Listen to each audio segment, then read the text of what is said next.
Hello everyone, कैसे हैं आप सब। आई होप सभी अच्छे होंगे एंड यस प्रिपेयर कर रहे होंगे अपने अपने एग्ज़ाम्स के लिए। पॉलिटिकल साइंस का बहुत इंपॉर्टेंट वीडियो है ये आज का जो है, जिसके अंदर हम एक्सप्लेन और एनालिसिस करेंगे, समझेंगे सिस्टम थ्योरी को। बहुत इंपॉर्टेंट और बहुत ही बेसिक स्ट्रक्चर में समझेंगे। हम ज़्यादा हार्ड वर्ड यूज़ नहीं करेंगे, एक ब्रॉडली हम समझ जाएं कि अच्छा सिस्टम अप्रोच ये होती है। तो स्टार्ट करते हैं without any further delay. David Easton का नाम याद रखना चाहिए क्योंकि बहुत ज़रूरी है। सिस्टम अप्रोच हर बार क्वेश्चंस में देखने को मिलती है जिनके सिलेबस में होती है। मोस्ट इन्फ्लुएंशियल ये we can see that approach है और बहुत ज़रूरी भी है और एप्लीकेबल भी है। डेविड ईस्टन्स की जो सिस्टम थ्योरी है, मेनली इसे सिस्टम थ्योरी ही कहा जाता है, is one of the most influential framework. बहुत प्रभावित करती है इन पॉलिटिकल साइंस के अंदर, प्रोवाइडिंग अ स्ट्रक्चर्ड वे। और हमें क्या प्रोवाइड करती है? एक स्ट्रक्चर्ड वे प्रोवाइड करती है, एक रास्ता दिखाती है जो कि बहुत ही वेल स्ट्रक्चर्ड है, जिसमें हम एनालिसिस कर सकते हैं हमारे पॉलिटिकल प्रोसेसेस को कि कैसे एक प्रोसेस कैसे करता है पॉलिटिकल साइंस, अपने आप में उसकी प्रक्रिया कैसे चलती है। Okay, it conceptualises politics as an interconnected system. और वास्तव में ये हम इस चीज़ को कंसेप्चुअलाइज करता है, इस चीज़ में एक जोर देता है कि पॉलिटिक्स कैसे काम करती है और कैसी होती है। बहुत ही इंटरकनेक्टेड सिस्टम है पॉलिटिकल साइंस में। हर चीज़, वेरियस एलिमेंट्स अपने आप में जुड़े हुए हैं एक दूसरे से, where various elements interact dynamically. जैसे कोई भी एलिमेंट होता है, तत्व होता है पॉलिटिकल साइंस में, वो इनडायरेक्टली या डायरेक्टली इंटरेक्ट करता है आपस में। ठीक है, ये इंटरकनेक्टेड होते हैं हम डायनेमिकली। बहुत वास्ट है इसका अरीना, इसका जुरिस्डिक्शन जब हम बात करते हैं। टू मेंटेन स्टेबिलिटी, और क्यों ये इंटरकनेक्टेड है और क्यों जो है डायनेमिकली इंटरेक्ट करता है कि स्टेबिलिटी बनी रहे समाज के अंदर, इसीलिए पॉलिटिकल साइंस में। And respond to external influence, और जो एक्सटर्नल इन्फ्लुएंस होते हैं उन्हें रिस्पॉन्सेस किया जा सके, इसीलिए बहुत ही डायनेमिक प्रोसेस है। इसे समझेंगे। डेफिनेशन देखते हैं सबसे पहले सिस्टम थ्योरी की क्या है।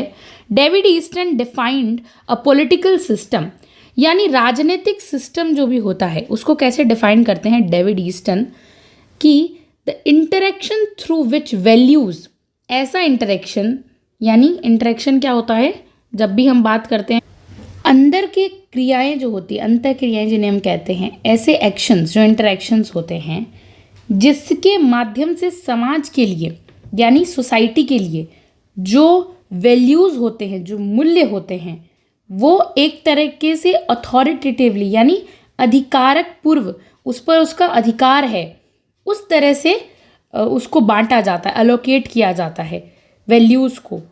डिफरेंट डिफरेंट एक्शंस इसलिए होते हैं।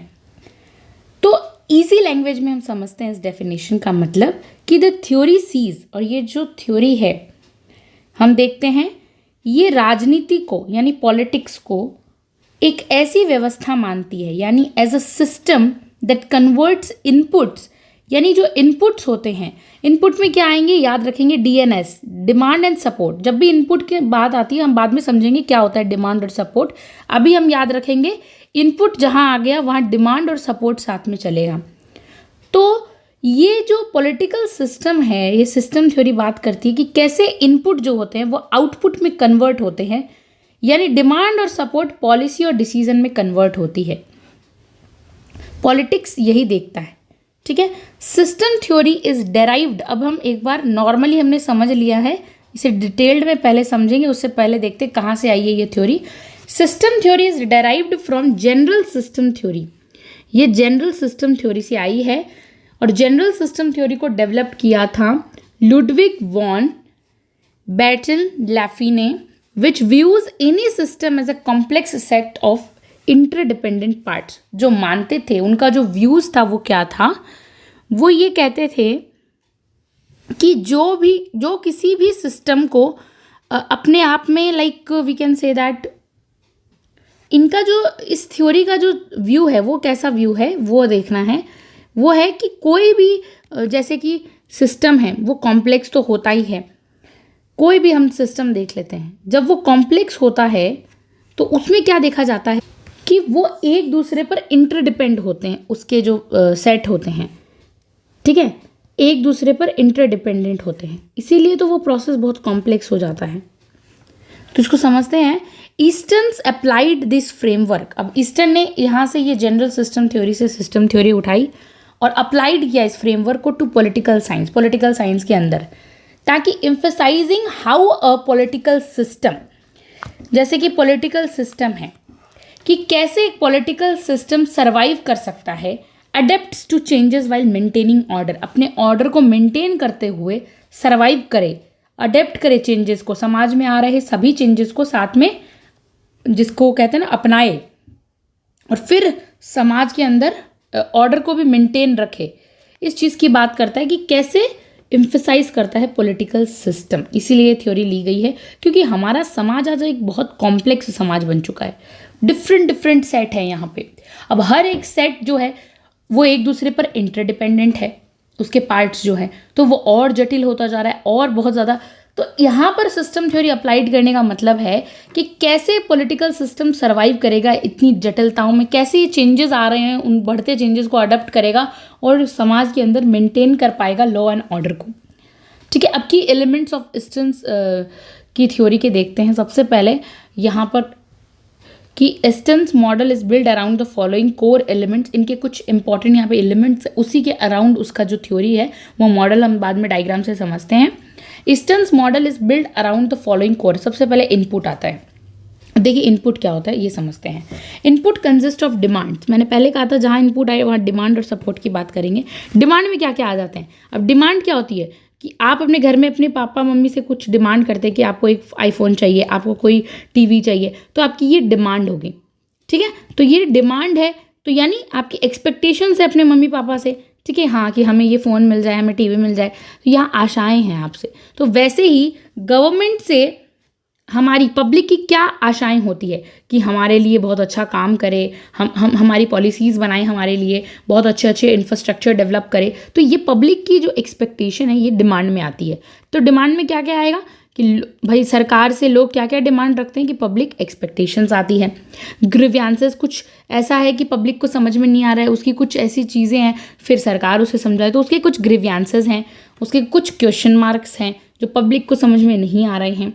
पॉलिसी रिक्वेस्ट कि एक ग्रुप है, इंडिविजुअल ग्रुप है, वो सरकार को बोल रहा है कि भाई हमारे लिए पॉलिसी तो लेके आइए, तो वो डिमांड में आ गया क्योंकि यहाँ पे पब्लिक डिमांड कर रहे हैं, रिक्वेस्ट कर रहे हैं सरकार से। ठीक है, अब सपोर्ट क्या होता है कि मान लीजिए सरकार लोगों के लिए किए जा रही है लेकिन लोगों को उस पर ट्रस्ट ही नहीं है, वो सपोर्ट ही नहीं कर रही है। अब सरकार पॉलिसी लाने के लिए रेडी बैठी है, मतलब तैयार है कि ठीक है हम आपके लिए पॉलिसी लाएंगे, डिमांड पूरी करने को तैयार है सरकार, लेकिन सपोर्ट नहीं है, लोग नहीं चाहते, तो फिर वो क्यों लेकर आएगी जब लोगों का साथ ही नहीं होगा। तो फिर इनपुट, जब इनपुट में हम कह सकते हैं इनपुट के अंदर डिमांड सारी फुलफिल होने को तैयार है लेकिन सपोर्ट नहीं है, यानी पब्लिक ट्रस्ट नहीं है, लेजिटिमेसी नहीं है, वैधता नहीं है, कंप्लाइंसेस नहीं है, तो क्या ज़रूरत है सरकार को कुछ भी करने की। तो दोनों साथ साथ चलते हैं। तो जब भी इनपुट आता है तो इक्वल टू D+S, ये वाला फॉर्मूला हम याद रखेंगे। जहाँ जहाँ इनपुट वहाँ वहाँ डिमांड और सपोर्ट होगा। एग्जाम्पल देखते हैं कि people demanding better health care. People बोलती कि हमें अच्छा स्वास्थ्य दीजिए, अच्छे स्वास्थ्य केयर हमें चाहिए। प्रोटेस्ट फॉर पॉलिसी चेंजेस, और प्रोटेस्ट करती कि पॉलिसी में चेंज लेकर आओ। और सिटीजन्स वोटिंग इन इलेक्शन, और सिटीजन्स कुछ वोट करते हैं इलेक्शंस में कि ठीक है हम आपको इनपुट दे रहे हैं। तो ये सब किस में आ जाएगा, इनपुट में। अब हम देखते हैं पॉलिटिकल सिस्टम क्या होता है, ओके, जिससे हम कन्वर्जन प्रोसेस भी कहते हैं। पॉलिटिकल सिस्टम एक बॉक्स है। The political system acts as a black box. ये एक ब्लैक बॉक्स होता है। ये कैसे काम करता है, एक ब्लैक बॉक्स की तरह काम करता है। वेयर इनपुट आर प्रोसेस्ड, जितने भी ये इनपुट्स होते हैं जहां हमने पढ़े वो सारे उस ब्लैक बॉक्स के अंदर डाल दिए जाते हैं। इनपुट जितने भी होते हैं वो इस पॉलिटिकल सिस्टम के अंदर डाल दिए जाते हैं। ये एक तरह से संगठन होते हैं, इंस्टीट्यूशंस लाइक द गवर्नमेंट। और इस पॉलिटिकल सिस्टम में क्या क्या आ जाता है, जैसे गवर्नमेंट आ जाती है, हमारी सरकार आ जाती है, लेजिस्लेचर आ जाती है क्योंकि वो भी तो सरकार का पार्ट है। लेजिस्लेचर जो हमारी लॉ मेकिंग का काम करती है। जुडिशरी आ जाती है जो न्यायपालिका होती है। ब्यूरोक्रेसी यानी नौकरशाही आ जाती है। ये सब एनालिसिस करते हैं इनपुट को एंड फॉर्मुलेट रिस्पॉन्सेज। और ये सब क्या है, एक तरह से आप देखिए मैं बताती हूँ, ये इनपुट, ओके, ये एक ब्लैक बॉक्स में चली गई, मान लीजिए एक मिक्सी में चली गई, ठीक है, रॉ मटेरियल जो कि इनपुट है वो मिक्सी में चला गया। यहाँ जो सरकार है उसे ब्लेंड करेगी पूरा, मतलब उसको प्रोसेस होने देगी, एनालिसिस करेगी कि क्या ये डिमांड जो है उसको बनाना चाहिए, क्या सही है। तो ये सब कुछ एकदम देखेगी, ये सारे इंस्टीट्यूशन देखेंगे। तो ये सारे सब क्या हो गए, ये इनपुट को एनालिसिस करेंगे, ठीक है। फिर आउटपुट निकलेगा। तो पहले इनपुट जाएगा पॉलिटिकल सिस्टम के अंदर, यानी इंस्टीट्यूशंस के साथ उसकी इंटरेक्शन होगी। अब आता है नेक्स्ट एक एलिमेंट, आउटपुट। आउटपुट क्या होता है? आउटपुट्स आर द डिसीजंस, ये कुछ ऐसे निर्णय होते हैं, ऐसे कानून बनकर निकलते हैं उस मिक्सी में से। जो मैंने आपको एग्जांपल दिया, ये सिर्फ समझाने के लिए है कि ऐसे कुछ डिसीजंस होते हैं, लॉज होते हैं, पॉलिसीज होती है made by the political system, जिन्हें कौन बनाता है? पॉलिटिकल सिस्टम बनाता है, और कोई नहीं बनाएगा इन्हें। पॉलिटिकल सिस्टम में क्या क्या आ गया? जैसे आपकी गवर्नमेंट, लेजिस्लेचर, जुडिशरी, ब्यूरोक्रेसी, ये सब। तो अब इसका एग्जाम्पल देखते हैं, बहुत ही ईजी सा एग्जाम्पल हम देखेंगे कि एग्जाम्पल है न्यू लॉ, एक नया कानून आता है ऑन एनवायरमेंटल प्रोटेक्शन, के हमें पर्यावरण की सुरक्षा करनी है उसके ऊपर, ठीक है, ये कानून एक आता है। अब फीडबैक मैकेनिज्म एक ऐसा एलिमेंट है जो कि हम सिस्टम थ्योरी के अंदर पढ़ेंगे इसे, जब मॉडल देखेंगे कि फीडबैक मतलब क्या होता है कि हाँ लोग क्या रिस्पॉन्स कर रहे हैं वो होता है फीडबैक। यानी जब आप किसी भी चीज़ का फीडबैक देते हैं, आप मान लीजिए आपने कुछ ऑर्डर किया है ऑनलाइन, तो वो आपको अगर अच्छा नहीं लगा तो आप उसको अच्छा रिव्यू नहीं देंगे।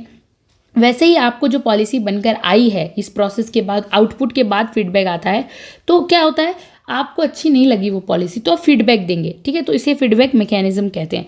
फीडबैक डिटरमाइंस, ये इस चीज़ को सुनिश्चित करता है वेदर द पब्लिक एस्पेक्ट्स और रिजेक्ट्स द आउटपुट, कि या तो पब्लिक एक्सेप्ट करे जो आपकी आउटपुट आई है उसे, या रिजेक्ट कर दे आपके आउटपुट को, ठीक है।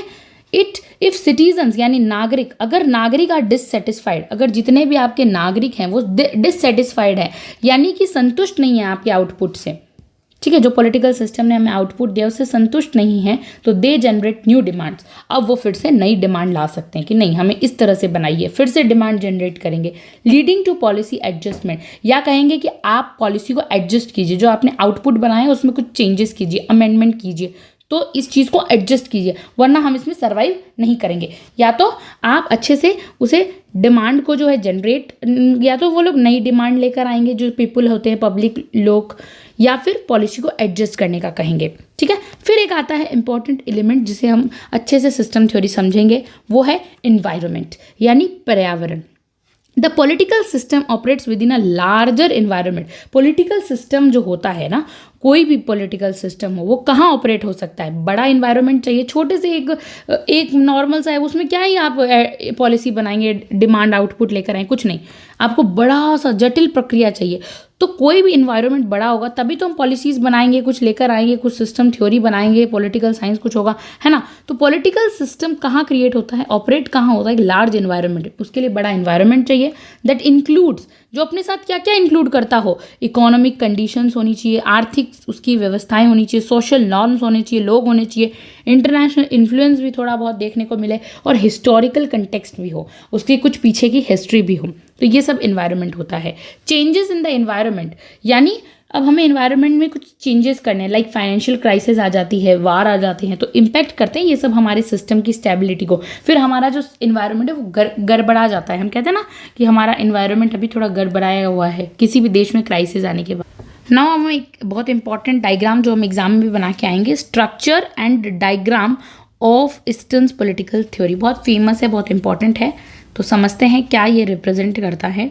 सबसे पहले अभी हमने इनपुट को समझ लिया क्या क्या होते हैं। इनपुट के अंदर दो चीज़ें प्लस में आएगी, डी और एस। हमने डी में समझा क्या क्या होते हैं और एस में समझा क्या क्या होते हैं। जब ये डी और एस हमारे साथ हैं तो इनको एक ब्लैक बॉक्स में भेजा जाएगा। वेट, हम ब्लैक बॉक्स को ब्लैक कलर से लिखेंगे, ब्लैक बॉक्स, याद रहेगा एग्जाम में, है ना। इसके अंदर एक इसको हमने एक और नाम दिया था, स्मॉल मिक्सी, हमने ऐसे कहा था कि हाँ ये एक मिक्सी की जैसा काम करेगा, जो अच्छे से आपको घुमाएगा, आपके एनालिसिस करेगा कि आपने जो डिमांड दी है, सपोर्ट दिया है, उसके अकॉर्डिंग हम क्या अच्छे से अच्छी पॉलिसी लेकर आ सकते हैं। फिर आपके डिसीजंस आएंगे, जिसे क्या कहा जाता है, आउटपुट कहा जाता है। जो पॉलिटिकल साइंस के अंदर, पॉलिटिकल सिस्टम के अंदर कौन लेगा ये डिसीजन? गवर्नमेंट लेगी, लेजिस्लेचर, जुडिशरी, ये सब लेंगे।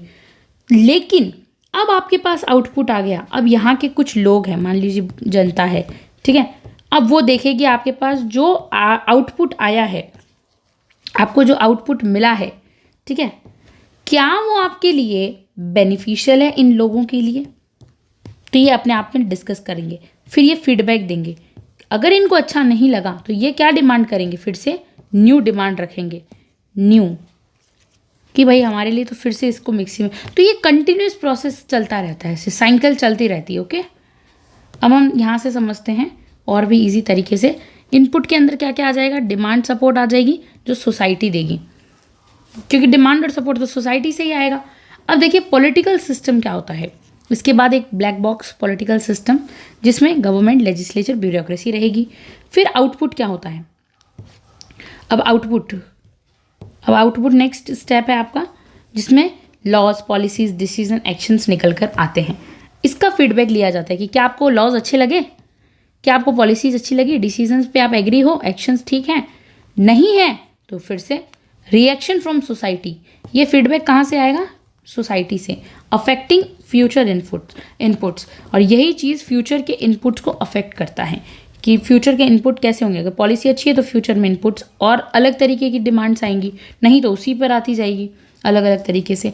तो this model explain how political system self regulate, ये बताता है कि पॉलिटिकल सिस्टम जो है, ये पॉलिटिकल सिस्टम अपने आप में सेल्फ रेगुलेट करता है, यही सब डिसीजंस लेता है, सेल्फ रेगुलेट हो रहा है, अपने आप बन रहा है, and adjust to societal needs, और अपने आप को एडजस्ट करता है। अगर सोसाइटी को पसंद नहीं आया तो ये फिर से अपने आप को एडजस्ट करेगा, फिर से अपने अंदर अमेंडमेंट करेगा थ्रू कंटिन्यूअस इंटरेक्शन। बार बार इसमें लोगों का और पीपल्स का और जनता का और स्टेट का इंटरेक्शन होते रहता है। तो यही है कि ये सेल्फ रेगुलेट करता है।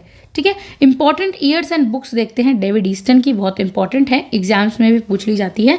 1953 के अंदर आती है एक किताब जो द पॉलिटिकल सिस्टम, जिसका नाम है an inquiry into the state of political science, laid the foundation for applying systems in analysis in political science. ये एक फाउंडेशन बिछाती है जिसके अंदर, जिससे हमें क्या पता चलता है, पॉलिटिकल साइंस के अंदर कैसे सिस्टम अप्लाई किए जाते हैं। ओके, नेक्स्ट आता है एक बुक है नेक्स्ट, जिसका नाम है 1965 में a framework for political analysis. ठीक है, ये क्या देती है, detailed the working of political system model की डिटेल्स में इसमें बात की गई है। 1965 की बुक है a framework for political analysis. Next हम किताब देखते हैं 1965 same year, a systems analysis of political life further expanded. अब ये डेविड ईस्टन के इस आइडिया को एक्सपेंड करती है, system dynamics and political stability के आइडिया को। ठीक है, कि समाज में स्थिरता बनी रहे। अब देखते हैं significance of eastern system models का, कुछ सिग्निफिकेंस, कुछ इंपॉर्टेंस क्या है क्या नहीं। हॉलिस्टिक अप्रोच है ये। हॉलिस्टिक मतलब होती है बहुत ही वाइड, हॉलिस्टिक अप्रोच यानी considered politics as an interconnected system. ये हर चीज़ के साथ इंटरकनेक्टेड है, इसीलिए हॉलिस्टिक है। हम कहते हैं ना, हमारा पॉलिटिकल साइंस जो सब्जेक्ट है वो बहुत ज़्यादा अपने आप में डायनेमिक है, क्योंकि उसके अंदर बहुत सारे एस्पेक्ट्स ऐड हैं। ठीक है, ये अपने आप में इंटरकनेक्टेड है हर सब्जेक्ट के साथ।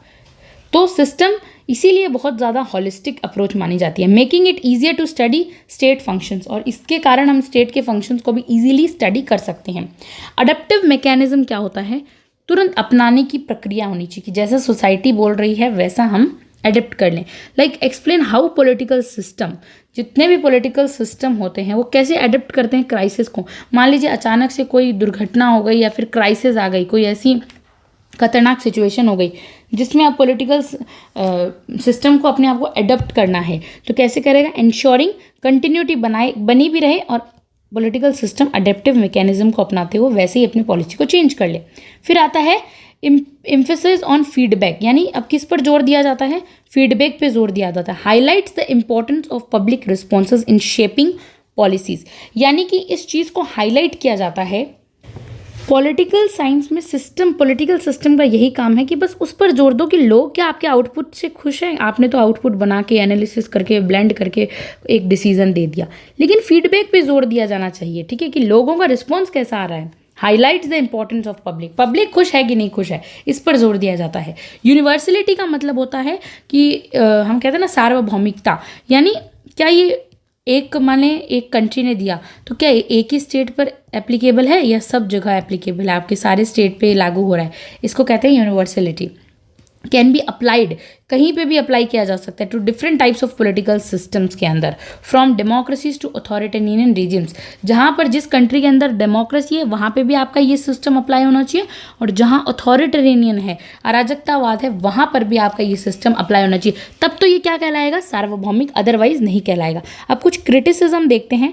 ओके, यानी टू अब्स्ट्रैक्ट, बहुत ही ज़्यादा ब्रीफ एब्स्ट्रैक्ट है, एक रिजिड हम कह सकते हैं, एब्स्ट्रैक्ट है, फ्लेक्सिबल नहीं है। क्रिटिक आर्ग्यू, जितने भी इसके आलोचक हैं वो इस बात पे आर्ग्यूमेंट करते हैं कि लैक्स ऑफ प्रैक्टिकल एप्लीकेबिलिटी है, यानी एप्लीकेबिलिटी है, यानी हर जगह एप्लीकेबल नहीं हो रहा है, हर जगह यहाँ पे ना ये फिट नहीं बैठ रहा है ये मॉडल सिस्टम अप्रोच, क्योंकि कहीं पे डेमोक्रेसी है, कहीं पे अथॉरिटेरियन है, इसकी सार्वभौमिकता सिद्ध नहीं हो रही है। इसके एक फीचर में तो बात की होनी चाहिए, हो नहीं रही है, टू एब्स्ट्रैक्ट है। इग्नोर इंटरनल कन्फ्लिक्ट्स, यानी कि जो इंटरनल कन्फ्लिक्ट्स हो रहे हैं उसको इग्नोर किया जा रहा है। Does not fully considered power struggles, आज जो हम देखते हैं लोगों के बीच में पावर स्ट्रगल तो है ही, और प्लस हम देखते हैं पावर स्ट्रगल के साथ क्लास स्ट्रगल भी है, तो गवर्नमेंट उस चीज़ पे फोकस ही नहीं कर रही है, वो तो बस सिस्टम पे आउटपुट और डिमांड में लगी हुई है। तो उसे इस चीज़ को इग्नोर नहीं करना चाहिए, इंटरनल कन्फ्लिक्ट्स को ध्यान में रखते हुए बनाना चाहिए कि कुछ पॉलिसीज़ ज़रूरी नहीं है आप जो डिसीजन आउटपुट दे रहे हो सबके लिए यूज़फुल हो, कुछ ऐसे समूह भी हैं समाज में जिनके लिए वो अच्छी नहीं भी हो सकती है, तो उन्हें इग्नोर मत करो। विद द गवर्नमेंट, ये गवर्नमेंट के साथ ऐसी एक प्रॉब्लम है। फिर हम देखते हैं ओवर एम्फेसाइज ऑन स्टेबिलिटी, माने स्थिरता, मतलब चेंज नहीं करते ना, उसमें रिवोल्यूशनरी चेंज नहीं लाते हैं, मतलब ऐसी क्रांति भरी चेंज लानी चाहिए तुरंत, कि ऐसा कुछ हो जाए तुरंत हम अडेप्ट कर लें, तो ओवर एम्फेसिस है स्टेबिलिटी पे, स्थिर पर ध्यान देते हैं। Fail to explain revolutionary changes effectively, दक्षता के साथ चेंजेस नहीं आ रहे हैं। वेस्टर्न सेंट्रिक मॉडल है, यानी ये तो वेस्टर्न वाले लोगों ने दिए, तो ये वेस्टर्न सेंट्रिक है। ज़रूरी नहीं है कि जहाँ वेस्टर्न में जैसी कंट्री की सिचुएशन हो वो हमारी कंट्री की भी सिचुएशन हो, तो प्राइमरीली बेस्ड ऑन, मेनली तो ये किस चीज़ पे बेस्ड है, वेस्टर्न डेमोक्रेसीज पर, जो विदेशों की पश्चिमी डेमोक्रेसी लोकतंत्र है उस पर बेस्ड है। Making it less applicable to non democratic regimes, अब जो कंट्रीज, जो रेजिम्स, जो क्षेत्र नॉन डेमोक्रेटिक है वहाँ ये कैसे एप्लीकेबल होगा ये model system approach David Easton का, इस पे ये क्रिटिसाइज हम कर सकते हैं इसका। नेक्स्ट हम कंक्लूजन देखते हैं कि डेविड ईस्टन की जो सिस्टम थ्योरी है remains a corner story, important रही है आज पॉलिटिकल एनालिसिस में। Providing a structured way to understand political interaction, हम देखते हैं कि इसने हमें एक स्ट्रक्चर्ड वे प्रोवाइड किया है डिस्पाइट क्रिटिसिज्म, इसकी आलोचना हुई है। इट ऑफर्स वैल्यूएबल इंसाइट्स, लोगों को बहुत इंपॉर्टेंट इंसाइट्स प्रदान की है। And how political system function, कि कैसे एक समाज, राजनीतिक समाज काम करता है, फंक्शंस एडेप्ट करता है, रिस्पॉन्ड करता है, सोसाइटी की डिमांड को पूरी करता है। इट कंटिन्यूज टू की फ्रेमवर्क फॉर पॉलिटिकल साइंटिस्ट, राजनीतिक विज्ञानियों के लिए इंपॉर्टेंट है। स्टडिंग गवर्नेंस, ताकि वो सरकार को पढ़े, स्टेबिलिटी को, policy making in different political environment. तो इसी के साथ आज हमने डेविड ईस्टन के सिस्टम अप्रोच को समझा, हमने डायग्राम भी देखा। सो आई होप समझ में आया होगा। Thank you so much for watching this video.